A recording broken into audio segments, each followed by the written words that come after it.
Visiting Wilkes County on business or pleasure? Stay in Wilkesboro at the Holiday Inn Express, Hampton Inn, or Red Roof Inn and Suites. Enjoy Southern hospitality, cozy rooms, and a complimentary breakfast. Explore the mountains and then relax with us. You've earned it.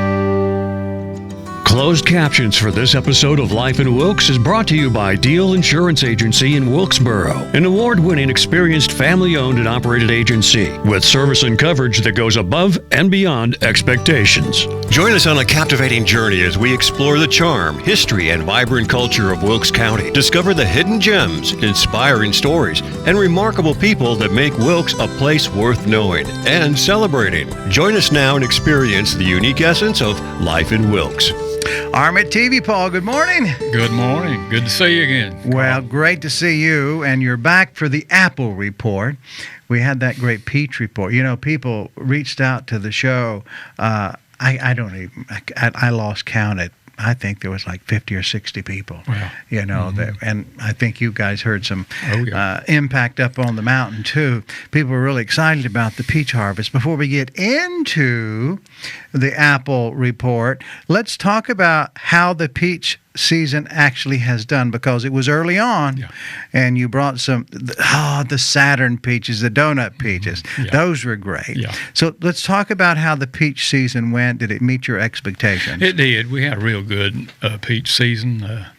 The weather cooperated. The sales were good. We're actually still, when the fall apples first start, we still have a few peaches, so we're actually still got some peaches. What kind of peaches are still in season? Our last variety is called the Big Red. Okay. And we'll have them for another week. So we're kind of, although we're in apple season now, we're kind of in between. We're finishing up the peaches and. What is that Big Red? I don't think I've ever had one of those. It's a good peach. It's a good all-around peach. Real sweet. It's good for canning or freezing. Okay. And it's a good one to end the season on.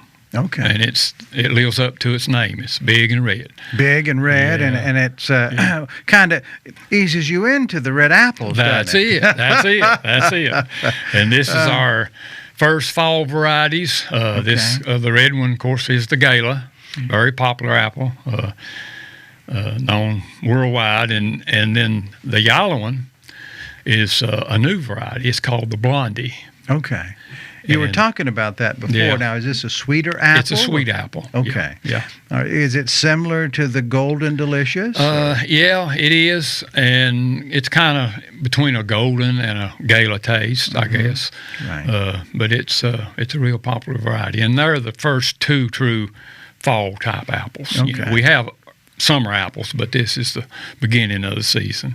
When I was up visiting the orchard and picked up some more apples and a few of those peach slushies, because they tasted awfully good. You had those at the no, you didn't have the slushies at the Peach Festival this year. You had the bottle, the bottled peach cider, which is what you use to make the the slushies. That was really good, Armit. How'd that do in sales? Do real good. Did you sell them all? Good. Yeah. So, and we sell peach slushy there, at our farm stand, or through the summer. Now we switch over to apple cider slushy. Okay, right. And muscadine, Okay. Yeah. So is it a muscadine slushy you do? Yeah, muscadine slushy and just regular apple cider slushy. All right. Well, that's good. So that's starting of our apple season, and of course we got a lot of varieties that's going to come in later. But now you did have a few early apples as well, right? Yeah. There was one that when I saw the bag come in this morning, it made me cringe a little when I saw this color, because one of those early apples that were this color. What was that apple called again? We had the Lodi, and we got the Ginger Gold, Lodi, Early Gold. Well, this was the tart one. That's the Lodi. But it was a different kind of a tart. It was Lodi. So I wasn't sure what to do with that. I tried. The summer apples are different. They're mostly just for cooking. Okay, that's what I thought. They don't have the crisp fall taste that a Gala or the Blondie. And well, you realize I was driving down the road eating that apple, like a lot of people do, and I felt like I needed a cooker in there because this apple should be cooked. But anyway, I knew these would be coming, and I think these are probably an apple that everybody resonates with, or a lot of people do. Yeah, it's new. The Blondie. We've only had that one for about probably 5 years. But now, that's an interesting thing to say, Armit. So you say it's new. Mm-hmm. So a lot of us think, well, apples are, they're just grown on trees, and we know that we have heritage varieties, and the apples certainly get developed. But what's that process like to bring a new apple to market? Well, there's two ways. Mm-hmm. They can do it genetically. They can take, and this happens during the bloom. They take pollen and mix it with pollen of another. You have two parent trees, and you mix the pollen together, and you come up with a cross between those two. And a lot of apples is a cross. That's how they develop. Okay. And then there's another process, which is the same, but it's done in nature. It's called a chance seedling. In other words, you'll have a row. For instance, you'll have a row of Galas or anything out there, and all of a sudden you'll just see one limb has a different apple on it, and that's what. So on the same tree, yeah. And how would that have happened? Would that have been pollination that the bees had done? Or? It's the same process, but it's not done. It's done by nature. Okay. Yeah. All right. Yeah. Which would have been the bees. Yeah. Mm-hmm. All right. Yeah. And now say the Gala, for instance, it was developed by crossing two varieties. It was originated from New Zealand. Okay. Okay. And the Blondie actually come off out of a Gala orchard. It was a chance seedling. So it was nature did it. Nature did it. And somebody tasted it. Yeah, they just drove down the road one day and seen, okay, about harvest time, these apples look different. Mm-hmm. They're yellow in my Gala orchard. So they flagged them, and then of course, you sell the patent rights to a nursery, and then they go about the business of creating the trees for it, right? And that's how a lot of varieties appear like that, just in the orchard. And most of them, though, is crossed between two different varieties. And there's, we have like 20 different varieties. Mm-hmm. And when you got started in the apple biz, your family did. How many varieties did you have in the beginning? You probably had, Red Delicious, Golden Delicious, Stamen Wine Sap, then some of your older varieties, your heritage varieties, heirloom varieties they call them, like your Limmer Twig, your Magnabonum. Right. We still grow those too. Okay. Do you sell many of those? Oh yeah. Okay. You have a certain amount of people that knows the Limmer Twig, the Magnabonum, and it's a pretty popular apple. And it was in the day. It's not as much now. These new varieties now, and there's no way you can get all of them. I mean, they're coming out with new varieties constantly. Well, you don't have to, do you? And you just wait and see which one you think's going to go be popular, and that's the one you want to set out. Exactly. Because it takes several years. That's what I was going to ask. So from the time for this apple, for example, once you made the decision, how long did it take you to have a mature crop? Yeah. Well, it depends on the rootstock you use. The more dwarfing rootstock will start bearing sooner. But your standard trees, you're looking at, 5, 6, 7 years sometimes. Okay. Yeah. So there's an investment that you have to do. Yeah. Which most orchards now, and we are, going to the more high density. In other words, more dwarfing trees versus your standard trees. Why? You get more production per acre. Okay. Less labor. Okay. Your trees are smaller.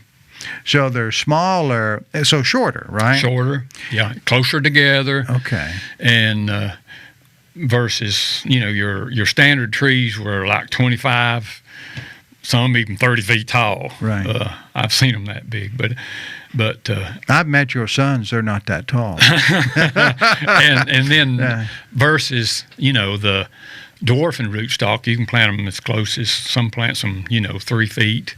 Oh, wow. Yeah. How tall will those trees They get? you'd only let them get, 6 or 8 feet tall. Okay. So it's a different way of growing fruit, which I think that's the future Okay. of the apple All right. industry. Yeah. So it's certainly from a labor standpoint and to harvest, but even in taking care of them, because it's a lot of people probably don't think of this. I don't think we have a reason to. It's like, what does it take to make this happen? I mean, when you and I talk, I've talked to a farmer that's doing this. I learn about this, but every day we don't think about it. No. But there's a lot goes into this, right? A lot of labor, a lot of investment, and a lot of time. Yeah, that's true. Yeah, you finish one crop, and then it ain't long till you're done starting to think of next year. You start pruning, and then you follow it all the way through to harvest. And Armit, do you imagine that Tevepaugh Orchard is typical of orchards we have in this region of the Carolinas, or because you don't send a whole lot of product to stores, people come and buy what you grow, right? Yeah, there's larger orchards in this area, and there's some smaller, but we're mostly a family run, and we try to do as much as we can with just family, and we try to keep it small enough to where we can do that. Right. And but we do, we sell most of ours. Well, we sell all of ours right there at our apple house. So you could have, let me ask you this question, because it seems like when I look at your property, we have aerial footage in the fall time, and it looks like you have land you don't have trees planted on. So you could have planted more trees, right? Yeah. And like I said, on the high density, you can take the same amount of acreage and go high density and have a lot more production out of the same acre, because you're planting them closer together. In this region, how many farmers are, as yourself, family farms, and everybody comes to the orchard to buy them, compared to those that would be more on the commercial side and they're shipping apples off somewhere? I think most orchards in this area are family. Okay. It's just handed down from one generation to the other. Other than the nature of folks getting to know each other, what are the advantages of getting your apples when they're ready to eat? They're off the tree, and maybe they've been there in the apple house for a few weeks, but they hadn't been sitting there for a year. No, that's true. That's true. Yeah. Is there a nutritional value difference between a fresh apple and an old apple? Oh yeah, I'm sure nothing will compare to a fresh apple. And even though they have means now of keeping them in cold storage for even a year or even longer, the taste is just not the same, and the apples that you eat before the new crop comes in is last year's apples. Right, of course. Yeah. Well, I think we've all been, I'm not going to say guilty of, because that's not the right word to use, but we've all stop by the apple house when it's off season, because it's still the idea. It's still our neighbors growing the fruit, and I'd rather get it there if I can. Yeah.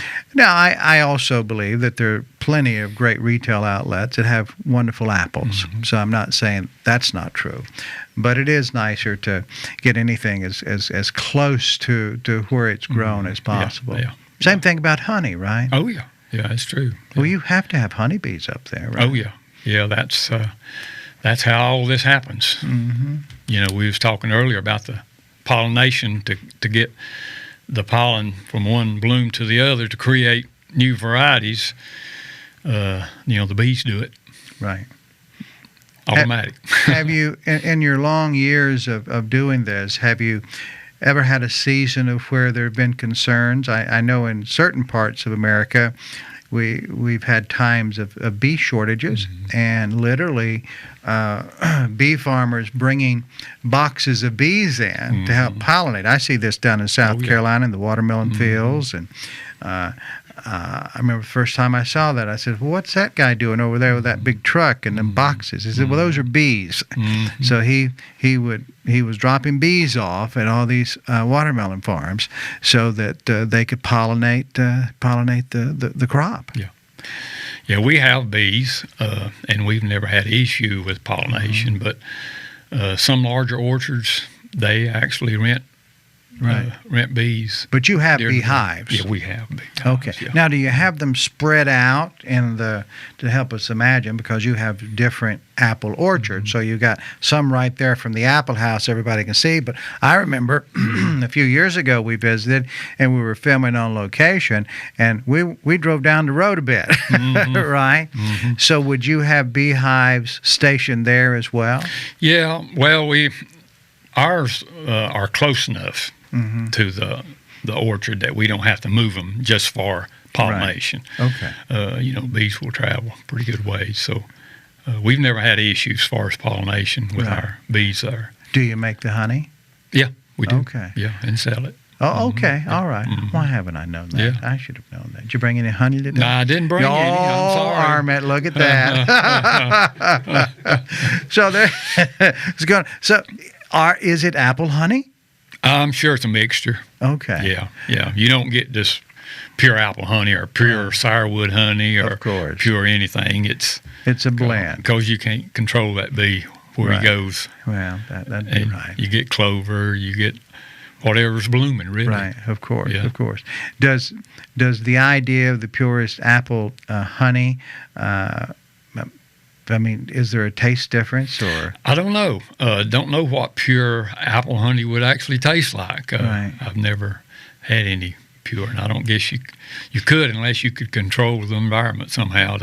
I could just see you out there giving them their marching orders early in the morning. Now listen, you guys need to go over here to this tree and work on it. Bee herding? Bee herding? You could, I'm sure, in like large orchards when they bring the bees in. Right. If they put a super on when they put them there and then take it off, they're going to have majority. I would think so. Sure. Yeah. Sure, because it's a large space. Yeah. Right. Okay, so let's talk about what it looks like for this season, what we've got coming in, and what I know the Brushy Mountain Apple Festival will be coming up in just no time, right? Yeah. I mean, we're in September. What, September? Is it 22nd, 23rd? Fall starts, and then the Brushy Mountain Apple Festival. When is that? It's first Saturday in October. All right, hadn't changed ever, has it? In years. In years. No news to change it because it's been a success. So. Well, it coincides with when you're going to have the product. That's right. That's exactly right. So it works. Other than that being an enjoyable event for the entire community and people to come from all over, because a lot of people show up for the Apple Festival. What does that mean to the apple farmers? I mean, how important is that festival for your profit and just sustainability? Well, that's what it was all started around, is the apple growers. And, of course, it's grown to become, I think, one of the largest arts and festival events, one-day event in the United States. So it's actually a big festival. And apples has always been a part of it. Right. That's when a lot of people comes and gets their apples, and a lot of apples goes out on North Wilkesboro on that day. So you got apples going out and everything that apples are used to make. Yeah. And those guys up there in your neck of the woods too, the Brushy Mountain firefighters, right? The firemen, the firemen, the fire department. The fire department. They're heating those pies up right there on Main Street, right? Oh my gosh. Yeah, they fire up that old big wood stove. Right. And smoke just boils out of it. Yeah. They tell me every year, and I've seen this several times. We've produced segments on it before for Life in the Carolinas, and when they come out of the oven, the cowbell rings, right? Yeah. People line up. But I'm told that they're usually always sold out of those particular apple pies by 12:30. They always do. They're gone. Yeah. And then you have other groups that do apple pies Oh, too. yeah, there's a lot of different other groups that do apples and a lot of other related apple products, you know, Right. and stuff. So, Apple. Well, apple salt, apple. What is that? Apple butter. Apple butter. Mhm. Apple butter. Yeah, Apple butter. Yeah. Yeah. And the guy brings that big copper pot. Oh, I think you had. Now, was that the same person that does the Apple Festival that was at the Peach Festival also? I can't remember if he was there this year or last year, but I remember he I'm was not making sure. peach Yeah. butter then. Yeah. Same idea, Yeah, right? same idea. It's a fruit product. So this year, tell us how it's looking. It's looking good. These, of course, are our first two varieties. We have next week we'll start on the Empires, the Cortlands, and then followed by Johnny Goals. We have a early Fuji that's going to be in probably next week. Okay. You have your Honeycrisp, and they all pretty much just fall in line once the season starts. So by mid-September, you've got a lot of varieties. We got a lot of varieties by Right. mid-September, and probably the peak would be October 1st as far as all varieties, you know. Right. Coinciding with the Apple Festival. Yeah. Right. It just happened to coincide with the Apple Festival. It just happened to work out that way.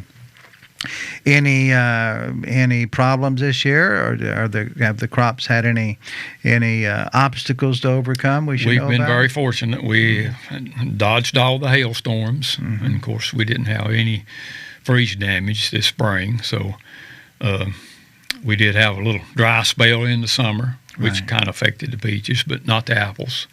The apples look good. I mean, they've sized up good. They got a good flavor, and everything's looking good.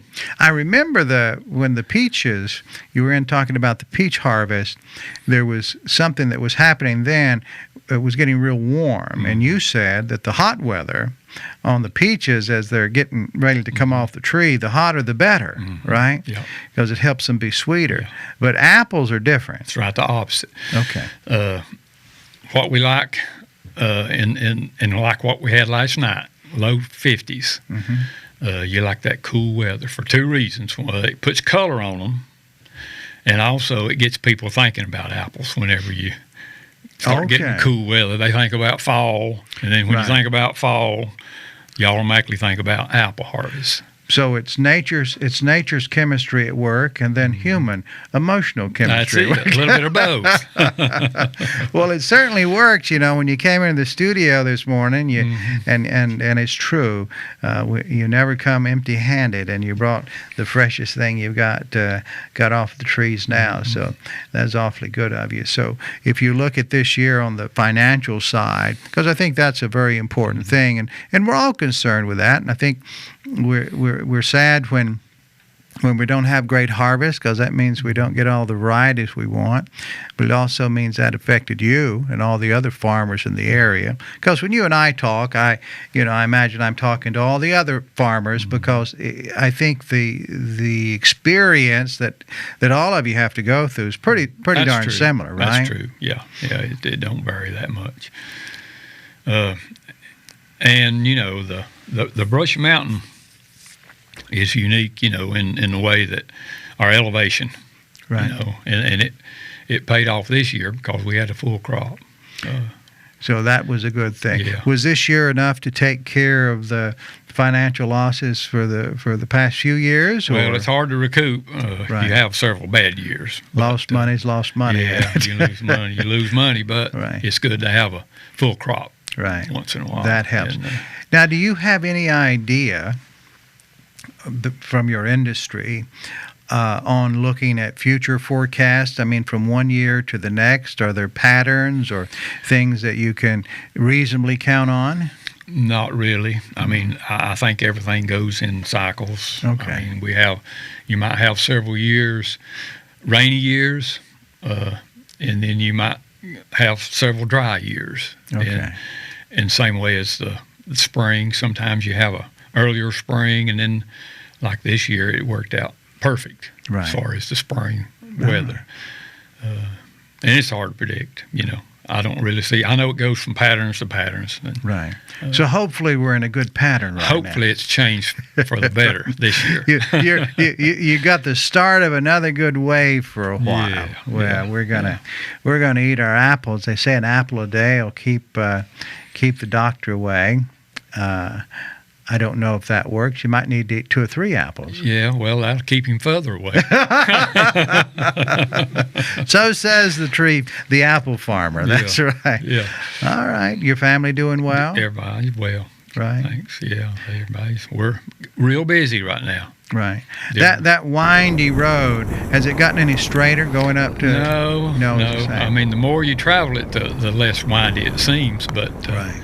yeah, it's still Brushy Mountain Road is pretty windy. Yeah. But a lot of people likes to drive. That's what I would imagine would be part of the charm of. Well, why would you drive up to the mountains if a local, produce guy goes up there and brings them down? It is the drive, isn't it? And we're off the beaten trail too. I mean, we're not on a busy highway, Right. so we don't have just spur of the moment shoppers. Just decide all of a sudden, let's stop. Right. When they come to our place, they're coming there because They're coming for a reason. we're out of the way. Yeah. Right. Mhm. And it's that experience, Oh, right? yeah, it is. Yeah, well, that's a good thing. All right, Armit. Well, listen, that's great. The official apple forecast for this region, for North Carolina, it sounds pretty good. I think it's pretty good for all the Carolinas, It is. but especially here. Yeah. It's good statewide. I think a bumper crop, Yeah. and especially here in Brushy Mountain. Yeah. Yep. So it's a good thing. Yep. All right, Armit. Well, that sounds great. Well, I guess we'll see you next time at the Apple Festival. We'll be there. We're usually right in the middle. If you go to the big information booth that has the big apple on it, Right. we're right there. So You're right there with come and see us. with a bunch of apples, and right around the corner is the fire department selling those apple Yeah, pies. you can smell the apple pies from where we're at. Do you ever get tired of that smell? No. That's part of the festival. Yeah, that's a good thing. All the smells and the sounds is just part of it. Yeah, there you go. Armit, we'll see you soon. Okay. Good to see you, Carl. Thank you for spending time with us on Life in Wilkes. We value you as a viewer and appreciate when you share the show with your friends and family. Be sure to bookmark our channel and join us again on the next episode of Life in Wilkes.